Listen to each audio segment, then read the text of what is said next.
새날을 여는 새벽 말씀 나눔입니다. 오늘은 2024년 7월 17일 수요일이고 말씀을 전하는 저는 강민 목사입니다. 오늘 하나님께서 우리에게 주신 말씀은 열왕기상 21장 21절로부터 29절까지 말씀입니다.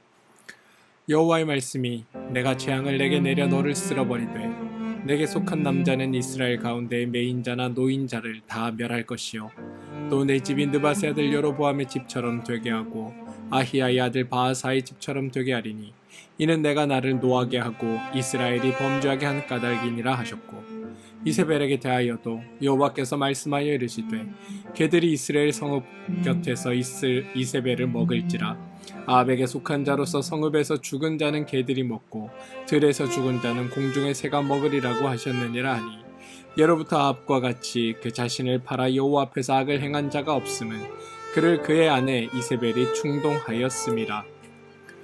그가 여호와께서 이스라엘 자손 앞에서 쫓아내신 아모리 사람의 모든 행함같이 우상에게 복종하여 심히 가증하게 행하였더라. 아합이 이 모든 말씀을 들을 때에 그의 옷을 찢고 굵은 배로 몸을 동이고 금식하고 굵은 배에 누우며 또 풀이 죽어 다니더라. 여호와의 말씀이 디셉 사람 엘리야에게 임하 이르시되 아합이 내 앞에서 겸비함을 내가 보느냐. 그가 내 앞에서 겸비함으로 내가 재앙을 저의 시대에는 내리지 아니하고 그 아들의 시대에야 그의 집에 재앙을 내리리라 하셨더라. 열왕기상 21장 21절로부터 29절까지 말씀입니다. 오늘 본문은 열왕기상 21장 17절로부터 29절 말씀입니다. 여러분들 시간 되실 때 17절로부터 29절 말씀을 함께 읽어봐 주시길 부탁드립니다. 나봇의 포도원 사건 이후 그동안 두 번의 전쟁 때에는 사라졌던 엘리야가 다시 등장합니다. 그래서 아합에게 매우 살벌한 이야기를 전합니다. 마치 하나님께서 아합을 징계하는 듯한 말씀을 하십니다. 그것이 오늘 읽은 21절로부터 24절입니다. 그런데 우리는 이런 구절을 읽으면 하나님께서 징계하신다, 하나님이 벌을 내리신다, 하나님이 아합이 행한 죄에 대한 응분의 값을 치르게 하신다라고 생각합니다. 근데 여러분, 그렇지 않음을 아셔야 합니다.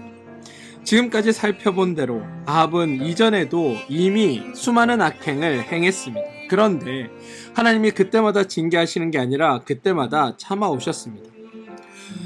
하나님께서 참다 드디어 21장에 그동안 참았던 모든 것을 폭발하셔서 아예 아합과 그 집안을 멸절시키겠다라고 얘기하시는 게 아니라는 겁니다. 우리가 하나님에 대하여 오해하는 것 중 가장 큰 오해는 하나님은 하나님을 믿고 충성하면 그 사람에게 복을 주고 하나님을 안 믿고 불순종하면 저주를 내린다라고 생각한다는 점입니다. 근데 이건 진짜 오해입니다. 결코 그렇지 않습니다. 여러분, 마태복음 25장에 보면 유명한 달란트 비유가 등장합니다. 주인이 3명의 종들에게 소유를 맡깁니다. 5달란트, 2달란트, 1달란트 이렇게 각 종들에게 달란트를 맡깁니다. 5달란트와 2달란트 받은 사람은 바로 가서 장사를 하고 각각 다시 5달란트와 2달란트를 남깁니다. 이 두 사람에 대한 주인의 평가는 똑같습니다. 잘하였도다. 착하고 충성된 종아, 내가 적은 일에 충성하였음에 내가 많은 것을 내게 맡기리니 내 주인의 즐거움에 참여할지어다. 우리는 이 대목에서 두 사람이 열심히 일을 해서 주인이 상응하는 보상을 해 주었다라고 생각합니다. 그래서 그럴 경우에 이 비유에 대한 주제는 충성이 됩니다. 얼핏 보면 매우 당연한 것처럼 보입니다. 그래서 아주 자연스럽게 세 번째 종에 대한 이야기를 이 충성이라는 주제에 비추어 해석합니다. 그런데 그렇게 해석하는 순간 이 내용은 너무 뻔한 내용이면서 동시에 완벽한 왜곡이 만들어진다는 사실을 아셔야 합니다. 성경을 조금 자세히 읽어보면 사실 충성과는 무관한 전혀 다른 이야기를 성경은 우리에게 전하고 있음을 발견할 수 있습니다. 1달란트 받은 종에 관한 이야기에는 5달란트나 2달란트 받은 종과는 전혀 다른 장면이 등장합니다.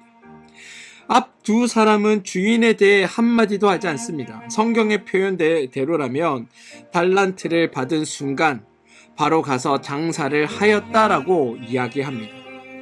결산할 때에도 단지 자신들이 장사를 해서 소득을 남겼다라고 보고만 합니다. 그런데 한 달란트 받은 사람은 주인에게 와서 아주 의미 있는 말을 합니다.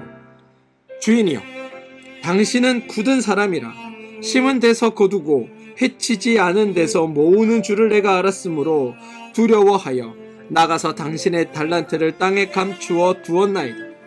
보소서, 당신의 것을 가지셨나이다 라고 이야기한다는 겁니다. 이 한 달란트 받은 종이 하는 이 말이 아주 중요합니다. 이 사람은 단지 아니라고 게을렀던 것이 아니라 주인의 성품, 주인의 마음에 대해 생각하고 거기에 따라 매우 신중하게 판단하여 행동했다는 겁니다. 이 사람은 주인을 어떻게 보았는가? 바로 굳은 사람이다라고 인식한 겁니다.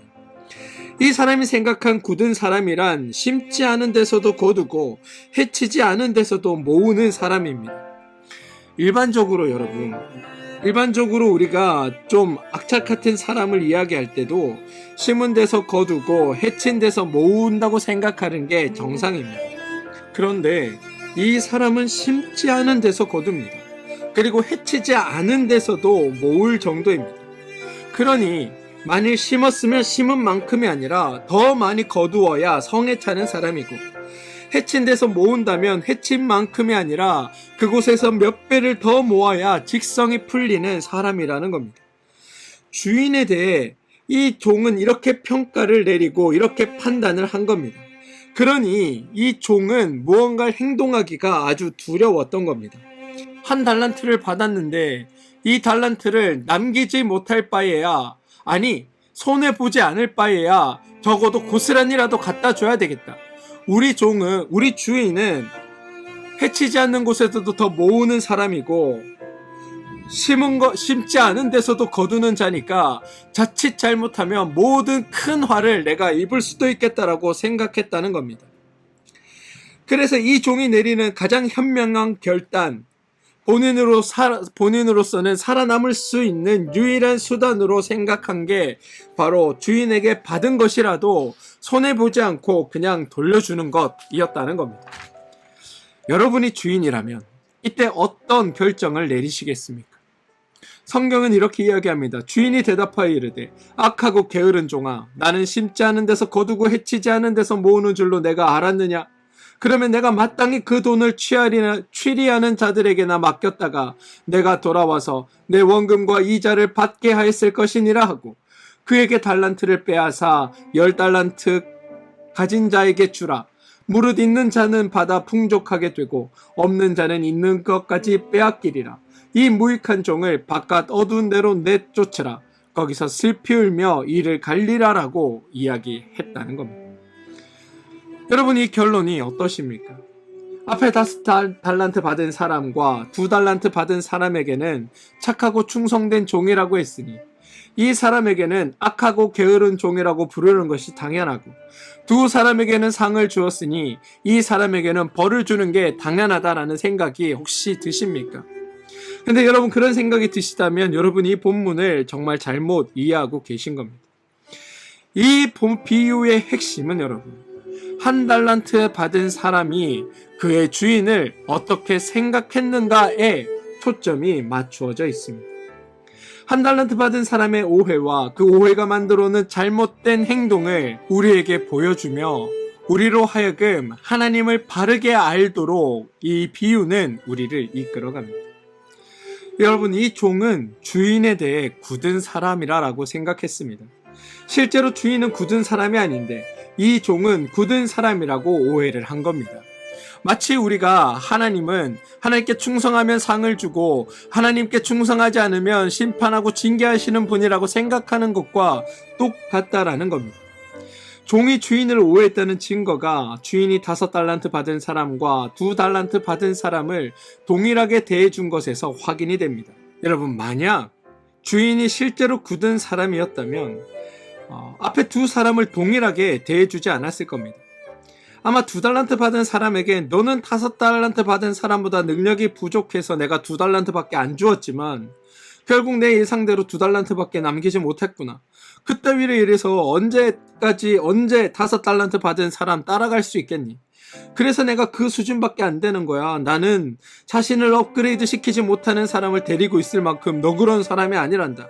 그러니 너도 여기 있을 필요가 없고 나가길 바란다라고 했을 거라는 겁니다. 굳은 사람은 심지 않은 데서 거두고 해치지 않은 데서 모으는 사람이기에 이렇게 할 수 있는 자입니다. 1달란트 받은 사람은 주인을 굳은 사람으로 오해했습니다. 그러니 무슨 일을 하려고 해도 두려웠을 겁니다. 만약 가서 1달란트를 남겨도 꾸중을 들을 것이고 심지어 손해라도 본다면 정말 큰일 날 것으로 혼자 두려워하고 걱정했던 겁니다. 그래서 그는 아무것도 하지 않았던 겁니다. 주인은 이 1달란트 받은 사람이 자신을 오해하고 있다는 사실을 알아차렸습니다. 종은 주인 앞에서 지금 자신이 매우 지혜로운 듯 행동합니다. 마치 내가 매우 현명하고 내가 주인을 누구보다도 잘 아는 듯이 행동했습니다. 그래서 주인보다 더 올바르게 행동한 듯한 태도를 보이고 있습니다. 그런데 주인은 그의 행동을 보며 이 종의 모습이 얼마나 미련한 것이지, 그가 그의 주인을 얼마나 크게 오해하고 있는지, 그의 판단과 그의 행동이 얼마나 어리석고 한심한 것인지를 직접 그에게 알려주고 있는 겁니다. 그게 악하고 게으른 종아, 나는 심지 않은 데서 거두고 해치지 않은 데서 모으는 줄을 내가 알았느냐라고 하는 것에 드러납니다. 여러분, 이건 질문이 아니라 확인입니다. 내가 심지 않은 데서 거두고 해치지 않은 데서 모으는 사람으로 나를 아는구나 라는 의미입니다. 따라서 이 구절은 주인의 판단이 아니라 네가 나를 그렇게 생각했구나라고 종의 판단을 성경은 우리에게 소개하고 있는 겁니다. 그리고 그 종이 주인을 굳은 사람이라고 실제로 생각했다면 그 종의 논리대로, 종의 사고방식대로 정말 그 생각처럼 행동했어야 합니다. 주인이 굳은 사람인데 심지 않은 데서도 거두고 해치지 않은 데서도 모을 정도인데 원금에 만족할 리가 절대 없음을 종은 알았어야 한다는 겁니다. 그래서 취리하는 자에게 맡겨서 이자라도 남겼어야 하는 겁니다. 그런데 종은 아무것도 하지 않았습니다. 결국 굳은 사람은 자신의 어리석음과 자신의 게으름을 주인 탓으로 돌리며 지금 이 상황을 벗어나기 위해 임기응변하고 있는 것에 불과한 겁니다. 그리고 주인은 이러한 종의 모습을 깨뜨려 보았기에 종에게 종이 판단한 것과 행동한 것이 달랐다고 지적하며 그를 쫓아냅니다. 우리가 하나님을 대하는, 하나님을 생각하는 모습이 여러분, 만약 심판하시고 하나님께 충성하는 대로 베푸신다면 정말 철저하게 하나님 앞에 충성할 수 있어야 합니다. 내 뜻에, 내 생각에, 내 좋을 대로 행하는 것이 아니라 내 기분과 내 뜻과 상관없이 무조건 하나님 말씀에 충성할 수 있어야 한다는 겁니다. 그런데 우리가 그렇게 생각하면서 그렇게 행동하는가? 그렇지 않지 않습니까? 실제로 우리는 1달란트 받은 종처럼 살고 있지 않습니까? 충성하면 상 주고 충성하지 않으면 벌 준다고 해서 하나님께 충성하기보다 아무것도 하지 않는 편을 선택하는 게 우리의 모습 아니냐는 겁니다. 사실 이런 생각조차가 하나님에 대한 오해입니다. 하나님은 하나님께 충성한다고 상 주고 충성하지 않는다고 벌 주는 분이 아예 애초에 아니시기 때문입니다. 하나님은 은혜로 사랑으로 우리를 대하시지 무언가를 해서 상 주고 벌 주는 분이 아닙니다. 그런데 그렇게 하나님을 오해했다면 오해한 대로 하나님을 대해야 하는 것 아니겠습니까? 성경은 너의 모습을 보라. 지금 너희가 오해한 대로도 하지 않으면서 왜 하나님에 대해 이러쿵저러쿵 말하느냐라고 우리를 지적하고 있다는 겁니다. 여러분, 이 비유에서 1달란트 받은 자와 대화하는 주인은 원래 주인의 모습이 아닙니다.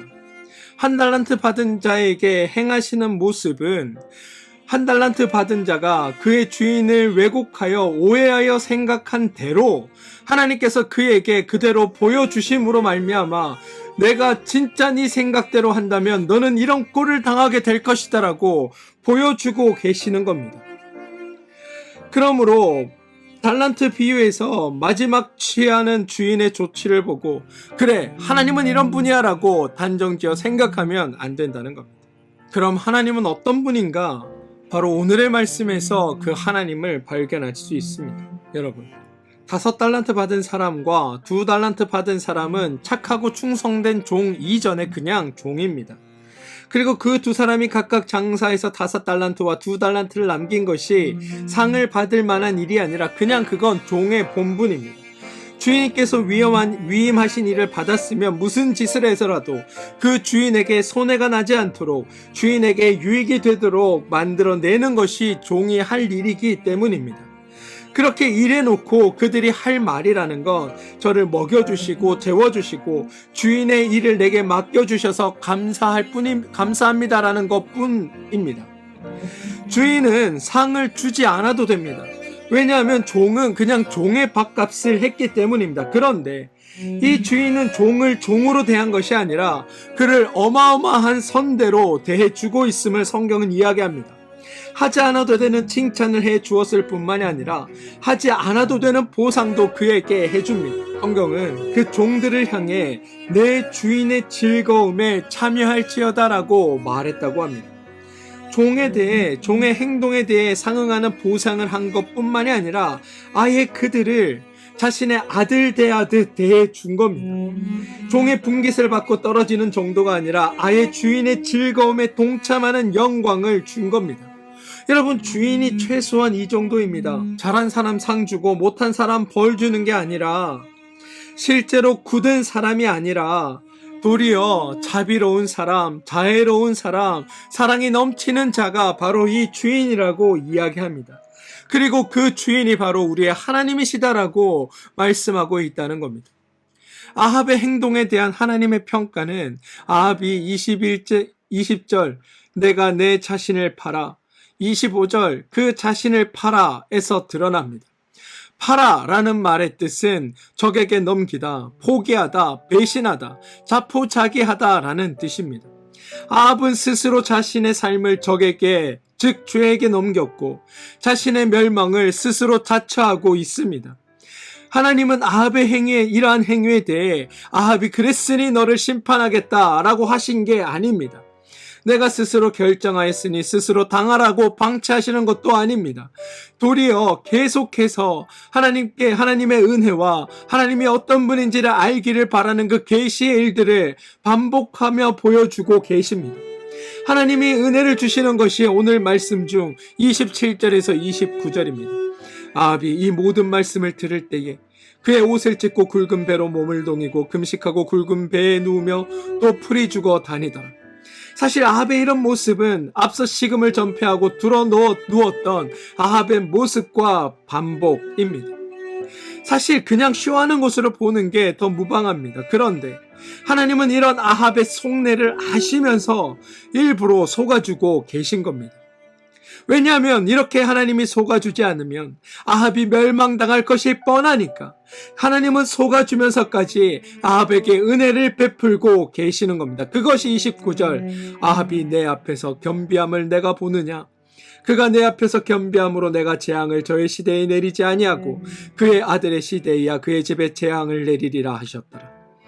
여러분, 스스로 멸망하는 길로 향해 가는 아합에게도 당대에 멸망하지 않도록 지연시켜 주시면서 아합과 그의 가족이 하나님을 배우고 하나님께 돌아설 수 있도록 지금 또 기회와 은혜를 베풀고 계시는 게 우리의 하나님이라는 겁니다. 저는 여러분들이 그 하나님을 만나게 되길 소망합니다. 사랑하는 성도 여러분, 하나님은 징계하시는 분이 아닙니다. 하나님은 심판하시는 분도 아닙니다. 하나님은 은혜를 베푸시는 분입니다. 바라기는 은혜 주시는 하나님을 오늘 만나게 되시고 그 하나님 때문에 오늘 하루가 즐겁고 신나고 행복한 삶이 되시길 주님의 이름으로 축원드립니다. 함께 기도하겠습니다. 주님, 우리가 하나님을 벗어나 살고 하나님의 뜻과 무관하게 살아도 우리가 하나님을 알 때까지 우리를 인도하시고 우리를 참아주시며 우리에게 은혜 베풀기를 멈추지 않으시는 분이 하나님임을 다시 한번 깨닫습니다. 주님, 그렇다고 우리가 주님을 모른 채 살지 않게 우리 가운데 하나님의 일하심과 은혜 베푸심을 우리가 느낄 수 있도록 함께하여 주시고 믿음 안에서 참되고 복된 삶이 되게 하여 주시옵소서. 예수님의 이름으로 기도합니다. 아멘.